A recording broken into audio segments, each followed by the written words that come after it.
And with the confirmation coming in just now that double sprint world record holder Usain Bolt has in fact tested positive for COVID-19, the implications could be far-reaching for a couple of Jamaica's other sports stars. More in this report. Though it's unclear whether 8-time Olympic champion Usain Bolt has contracted COVID-19, the implications of a report on Monday are far-reaching. Just ask England manager Gareth Southgate, who now has a headache in selecting his team for next month's Nations League games against Iceland and Denmark on Tuesday.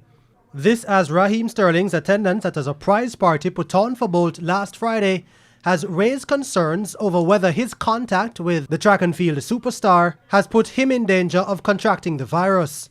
Southgate was already dealing with the issue of central defender Harry Maguire possibly missing out due to legal troubles. And now Jamaican-born Sterling will have to test before joining England's biosecure bubble. Maguire, on the other hand, is due to hear on Tuesday morning whether he has been found guilty of aggravated assault and attempting to bribe an official in Mykonos. This after reports emerged last week that he was arrested in the Greek island where he was on vacation and allegedly hit a police officer.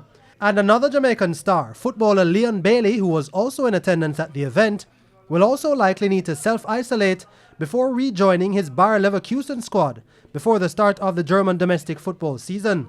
Leverkusen are due to face Eintracht Norderstedt in the German Cup first round on September 11.